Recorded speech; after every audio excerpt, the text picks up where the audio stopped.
நிச்சயமாக மகாமிருத்யுஞ்சய மந்திரத்தை கோருவேன். என்னை பற்றி உண்மை அறிந்திடுவேன். சென்றிட அனுமதி தாருங்கள். மிக்க நன்றி. சென்று வருகிறேன்.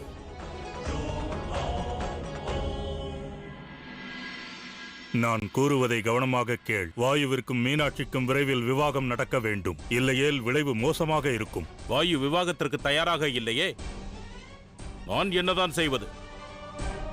இது தங்களுடைய மகளின் விஷயம் அல்ல அருணாசுரா, இது சிவசக்தியின் விஷயம். இம்முறை அவர்கள் வெல்வதற்கான வாய்ப்பை தரக்கூடாது. அருணாசுரா, ராகுவின் அச்சம் முசிதமே. சாம தான தண்ட பேதம் எதுவாக இருந்தாலும் பயன்படுத்த. ஆனால் மீனாட்சியின் விவாகம் வெகு விரைவில் வாயுவுடன் நடந்தாக வேண்டும். ஏனென்றால் ஒருவேளை சக்திக்கு மீண்டும் சிவனுடன் காதல் உண்டானால் பிறகு நமது திட்டங்கள் அனைத்தும் மண்ணோட மண்ணாக போய்விடும்.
இந்த அரண்மனையில் சிவலிங்கமா?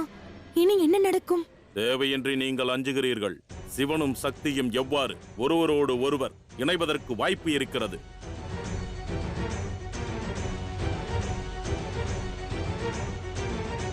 மீனாட்சி அரண்மனையில் இல்லை. எங்கு சென்றாள்? வரி வசூலிக்க சென்றிருக்கிறாள்.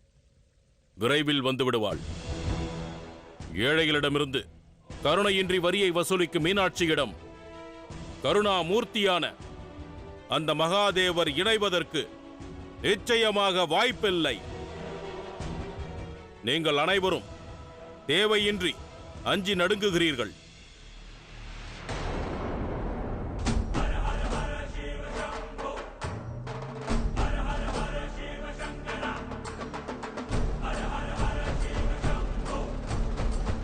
அஞ்ச வேண்டிய அவசியம் உள்ளது. சூழ்நிலையை புரிந்து கொள். எதற்கு நாம் அஞ்ச வேண்டும்? சற்று அங்கு பார்.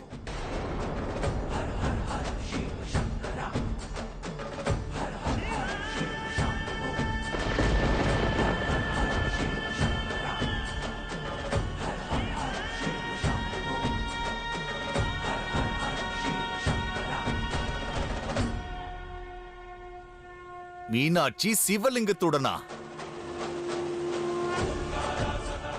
அசுர அரசின் அரண்மனையில் சிவலிங்கமா?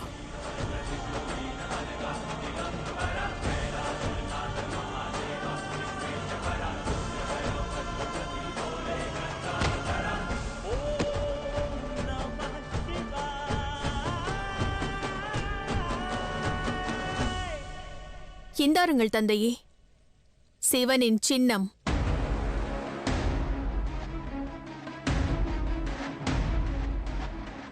இதை நான் காராகிரகத்தில் பூட்டுவேன்.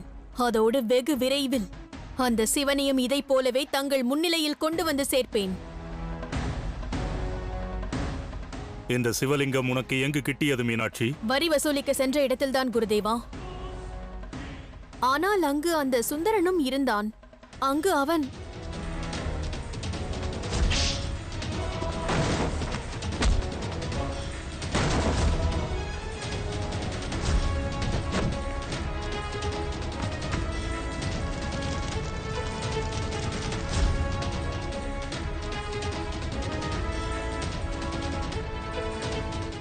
ஹர ஹர மகாதேவ